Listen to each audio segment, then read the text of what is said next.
right, welcome to Reimagining Company Culture. On today's show, we have Lara McLeod, Head of Justice, Equity, Diversity, and Inclusion at Axon. Hi, how are you? I'm fine, thanks. How are you?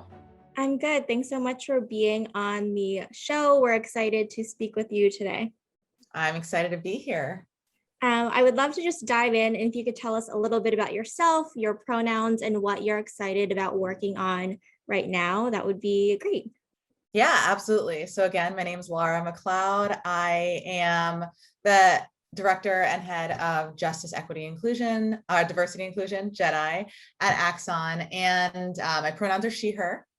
And I think it's a really exciting time to be leading this area of the business for the company, particularly because this JEDI space didn't exist formerly before, the events of June 2020 last year and the summer of 2020.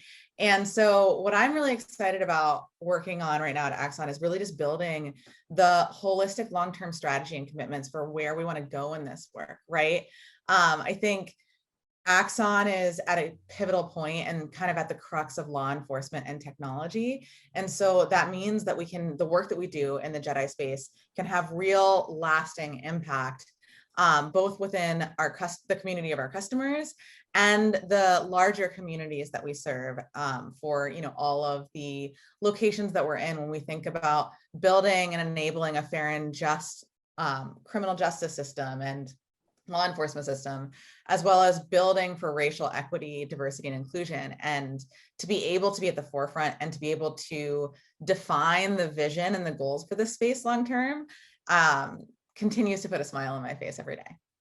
That's amazing. And that's such important work and so relevant to today. So many companies are hiring folks that are in the JEDI space because it is a full-time job as well. And it's something that's so related to companies' missions too. I know you have a ton of different experience. So I would love to know, in your opinion too, what generally company culture entails and how you really define that. Yeah, definitely. So my definition of company culture may be different than others. I think where it's similar is that, I define company culture as really an ecosystem that's made up of, collective behaviors, norms, systems, beliefs, values, the assumptions we make, et cetera.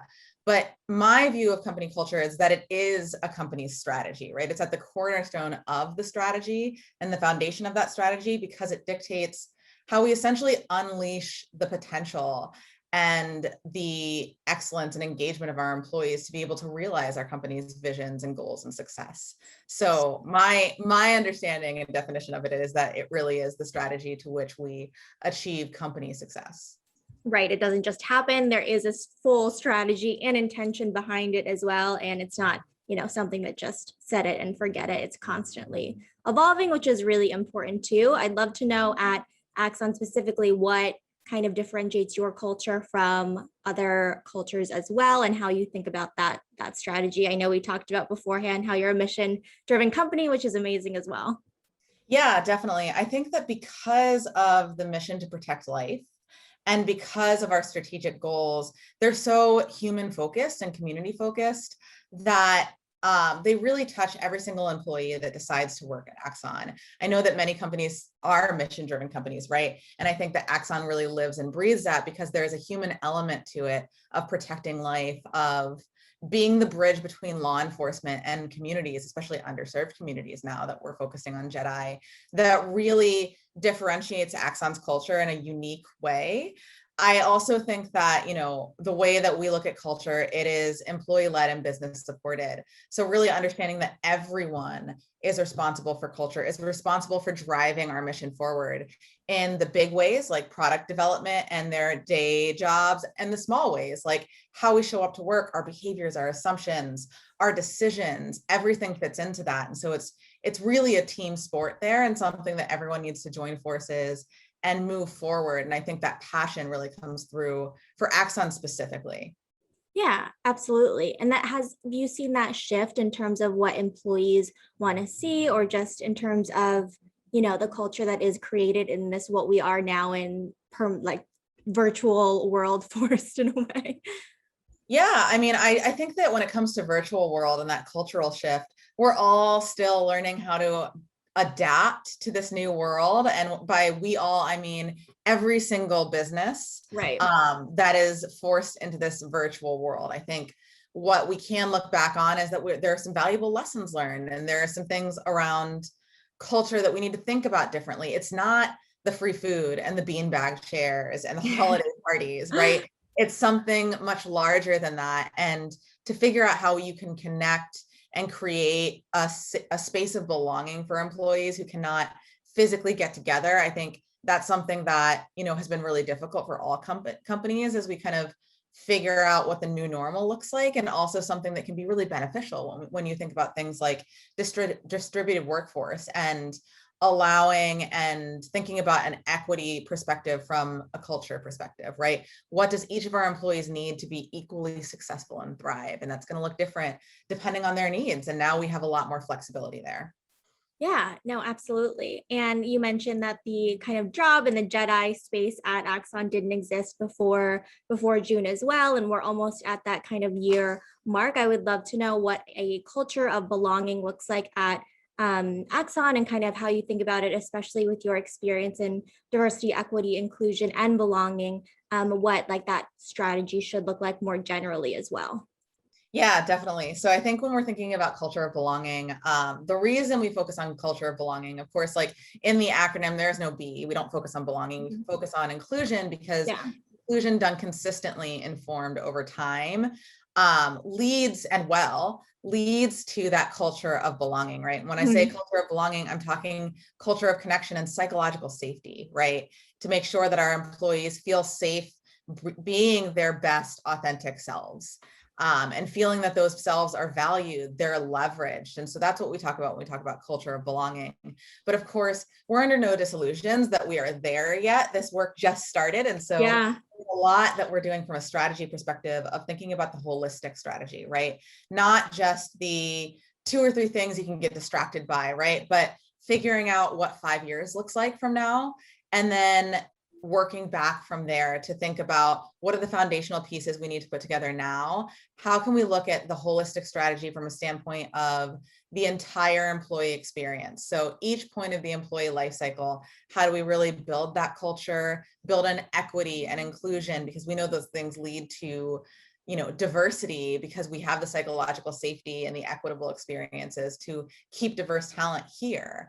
How do we build just systems, both within our processes, but also for the products that are engaging with our customers and the community and things of that nature? So we're looking at kind of a, what I call multi-pronged and multi-phased approach, focusing on everything from talent development, JEDI development, comms and branding, and making sure that, you know, what we're putting out aligns with what we believe from a JEDI perspective, as well as employee engagement, equitable employee engagement, community impact and outreach, as well as representation and commitments, and making sure that we can really hold ourselves accountable and empower external communities and our employees to hold us accountable for as well for what we are saying we believe justice, equity, diversity, and inclusion to mean long-term, right?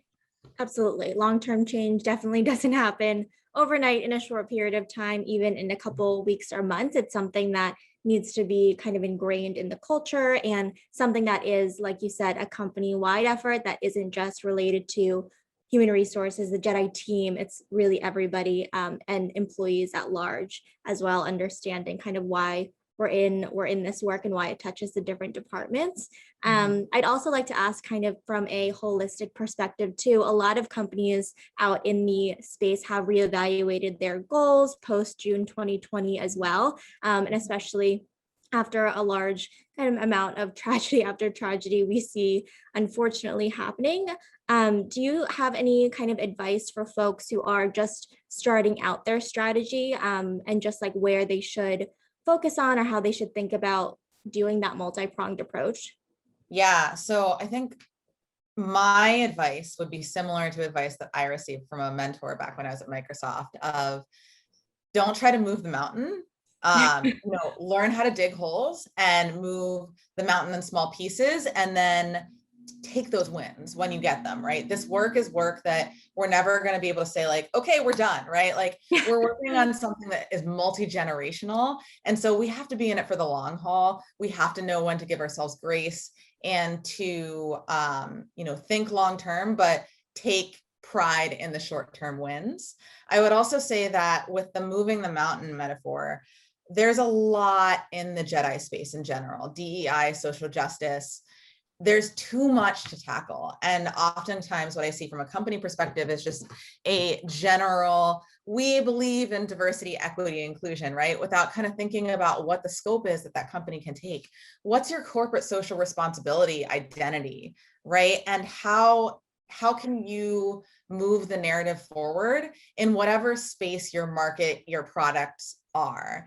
How can you scope your community outreach strategies to focus on your area of influence? And that's not going to be that high level DEI, right? For Axon, I think what's so key to our JEDI initiatives is that we are focused on making sure that our products and our JEDI initiatives and our work with the community is focused on protecting life, obsoleting the bullet, reducing social conflict, restoring and repairing relationships between law enforcement and community, and then building for racial equity, diversity, and inclusion, because we know that, especially from a law enforcement perspective and criminal justice perspective, there is a disproportionate effect on,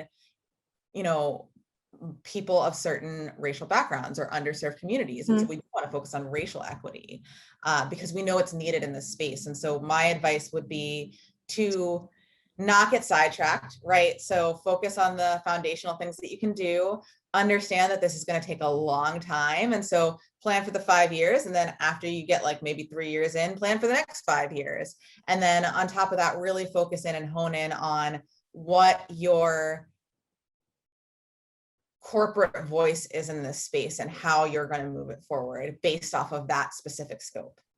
Yeah, absolutely. I think I love that term that you used in terms of your area of engagement and expertise, because it is going to be different than the company next to you. It's going to be different from the person next to you, and really getting specific instead of just saying, we believe in diversity, equity, and inclusion, and not supporting that with what you're actually going to do related to the business as well, and having that intention. I know like some companies are thinking about different strategies with COVID and looking at their work from home strategies moving forward as well. And just thinking about either a hybrid approach or accessibility to jobs, more flexibility. What are your thoughts around kind of diversity, equity, and inclusion in that sense, in terms of, will there be more accessibility for jobs, or, how can people more generally think about kind of work when it is a little bit more flexible than maybe it was before? Yeah, definitely. So I am super excited about the shift that this is forcing companies to make. So you've seen a lot of, especially tech companies already, say that they're switching and shifting to a more flexible work environment, distributed work environment.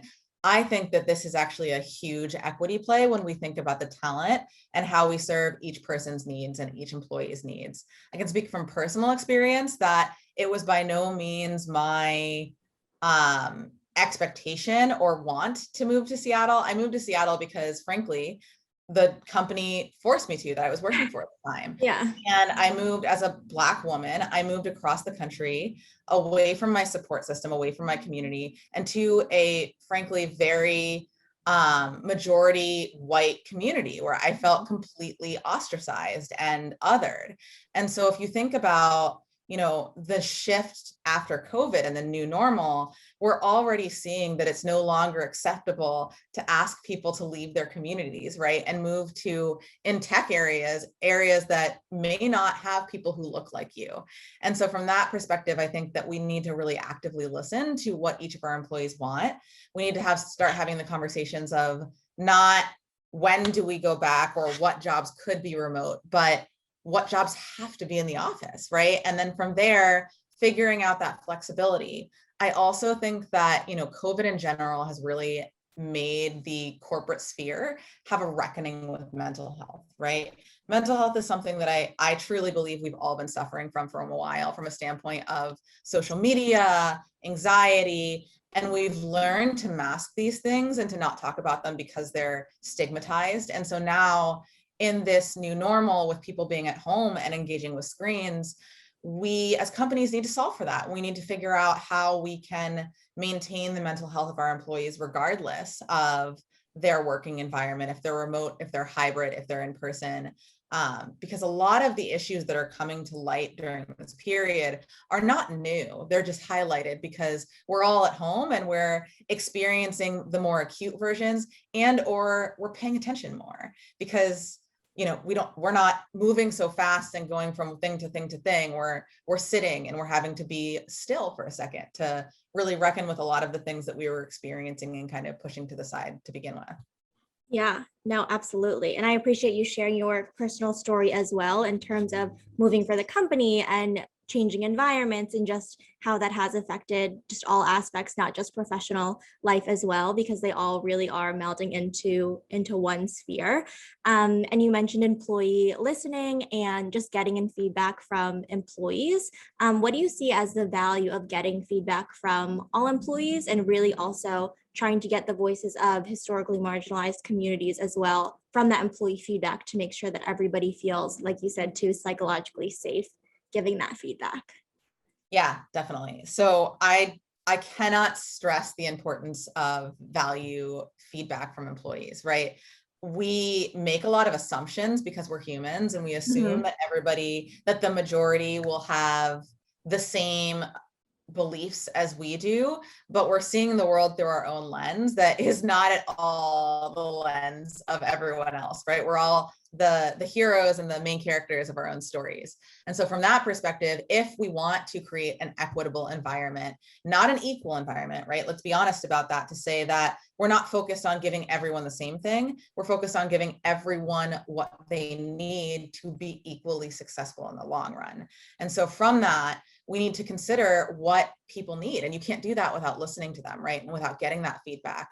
And particularly, I think that from an equity perspective, if we really want to focus on equity as companies, the way that we do that is starting with underserved communities and voices from underserved communities, because we know that too often, every single system that we exist in has been built and prioritized and centered the majority and not centering those voices from underserved communities. And you can see many stories of accessibility, inclusive design, socially inclusive design, where actually incorporating those voices that have typically been misunderstood as the minority can actually seed a lot of benefits for everyone, right? And so it's not a matter of not building for everyone, it's building equitably and actually starting with those underserved communities, because we know that they haven't been historically in the narrative. And with that, we will be able to build a more holistic system that has less blind spots, frankly, and that serves everyone equitably and not just equally, right? Right, absolutely. I think that's something that I've actually become really interested in, is that inclusive design piece, because you're right, it does benefit a lot of folks, whether it's simply adding captions to what I've seen as Instagram stories lately, or just making sure that there are captions below photos so people can read them as well if they can't see the full picture. So I appreciate that point as well. One of the things you also mentioned was moving mountains and looking for kind of the small wins. Do you have a proudest moment, whether you did move a mountain, it was long term, or just like a small win that you would share in the JEDI work that you do? Yeah, I think, one of the proudest moments that I've had so far, and mind you, I'm pretty new, right? So considering the fact that I'm almost 3 full months in, and I'm having proud moments, I'm happy about that. Yeah. But I think one of my proudest moments was actually being able to bring the JEDI strategy, and particularly the 5-year commitments, to our C team, and seeing the nods and the like, yeah, this is exactly what we should do, right? Because too often, especially as someone who spent their career in the tech sphere, I'm used to getting such pushback, right? And in this space, and I think this is maybe just in general in the tech community and this like social awakening we're having, all of the sudden you're seeing people say, yeah, this is exactly what we need to do, right? We're ready to take that step to buy in. We trust you. This sounds like the right thing for our company, our customers, and the community. And so from that perspective, I felt proud of my company to work for a company that was willing to take that risk and to be completely bought in. I felt proud of myself for being able to deliver that. But I think moreover than anything else, I was really hopeful about where we can take this, because our top level executives and leaders of the company, they don't have all the answers, and they'll be the first people to tell you that they don't, right? There's a lot of vulnerability and authenticity, and we are just learning, and we know that we are just starting out. But with that, there's a lot of trust to say, we are going to win, right? We're going to do the right thing. We're going to bring our customers and our communities along. And we really do need to get this right because of our business and because of our mission. And so from that perspective, that was a proud moment for me to be able to say, like, this is the right place for me, right? Yeah, absolutely. This is the right place. People are hearing you and seeing you as this kind of expert that can help them along the way, not having all of the answers, but having this guidance and this framework to say we can do better and we will be doing better. So I think that's a great, like, proudest moment, especially in the first 3 months, seeing the impact that you're making, which is really great. Can I ask, like, what inspired you to get into this JEDI work in the first place? Yeah. So let's take a moment. Let's go back in time. I am by no means your typical HR professional. I had no business being in HR, had no intention of being in HR. Way back when, I actually wanted to be a political journalist and be the next Woodward and Bernstein to expose that nature. That didn't work out. And I actually got hired right out of school by Microsoft and moved across the country. And within that time, I was doing two things. Number one, I was doing a lot of sexual assault victims' rights advocacy on the Hill back in DC as a sexual assault survivor who knows exactly what systems of gender oppression and racial oppression in the criminal justice and law enforcement zone are. I was using my voice in that way. That was giving me a lot more life than my day job. And then also based off of, in the first 5 years of my career as a UX writer, my experience as a biracial Black female in tech, young in tech, was really not great. Not going to lie. I'm not going to sugarcoat it. It was bad. And I almost left every couple months because of my experience of what I was experiencing in tech. And I had another mentor at Microsoft that said, go where you're passionate and go where you're needed.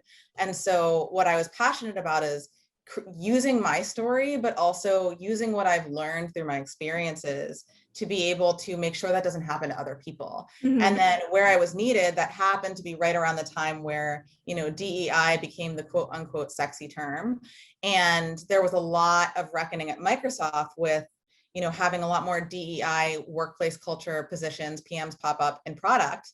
And so I dove into that. And then from that, had a great opportunity to work at Zillow and lead a team focused on equity and belonging pathways and employee engagement, career pathways, education pathways.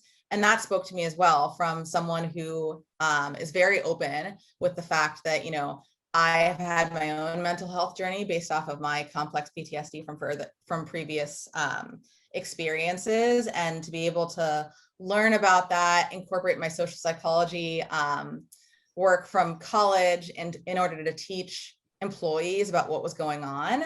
That really spoke to me as well, to be able to bring everyone along, not just, people from underserved communities, but really make sure that everyone found their role in this work. So that's really what led me to Axon, having personal experience as a biracial Black female with the criminal justice system.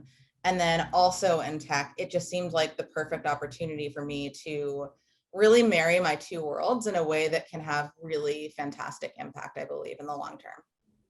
That's amazing. It sounds like you are so passionate about the work and that you're making a huge impact in what you're doing by sharing your story and also furthering this organization as well. So thank you for sharing that as well. Of course, thank you. Yeah, I would love to ask before we hop off as well, if there's any kind of advice you would give to folks who are either individually or from an organizational perspective, really trying to make their workplace more equitable, whether it's their full-time job or they are an individual contributor or a team member, a manager, and they're just like, I really want to be part of the conversation. Like we said, it's a holistic approach. And if there's anything else you would like to share with us today. Yeah, so I think there's a couple things. So number one, having been on that grassroots side, that's where I started, right? Yes. From an individual contributor grassroots perspective, find your allies and your champions. Work with HR. Oftentimes, HR gets the reputation of being for the business, and roles like mine and a lot more roles, the way that we're shifting is really to be able to lift up those champions, right? And so find your allies that want to lift up the champions and not drag the anchors. Don't waste your time dragging the anchors. Start with your champions and really find your role, right? Don't try to tackle everything. That was the best advice I got when I was starting out is, you cannot move the mountain all at once. You're gonna burn out. And so figure out how to make those small wins, to celebrate those small wins, to find the advocates that will allow you to explain and really highlight and elevate the value you're bringing to the company, especially if you're not in the HR realm. And then the other thing that I would say that, I really had to reckon with as I completely shifted my career to focus on the DEI space, the JEDI space, is your career is not a straight line. It's a jungle gym. It's a pathway. And I still don't know what I want to do when I grow up, right? I'm still figuring it out. And so allow yourself grace in order to really go where you're passionate and go where you're needed. And then finally, I would say, give yourself grace, right? Anyone who's passionate about this work, particularly in the JEDI realm, typically the folks who become passionate about this work have some sort of experience or identify with an underserved community. And with that, that means that you're likely bringing in emotional triggers, and you could potentially call this trauma work to a certain extent. And so understand that you will be triggered and that there will be hard days, and that in order to protect yourself, your sanity, to be able to not burn out, you need to know when you just don't have it that day, right? And to be able to say, okay, this is not my day, I just don't have it. And I'm going to come back stronger the next day. And I'm going to cultivate the art of saying no so that I can say yes when it serves me. Show yourself some grace. Yes, especially in this work, it is emotionally exhausting, and we really appreciate the work that you do in terms of community work and also individually at the organization. It is really important, and we're having important conversations. So thank you so much. Thank you so much. Thanks for having me.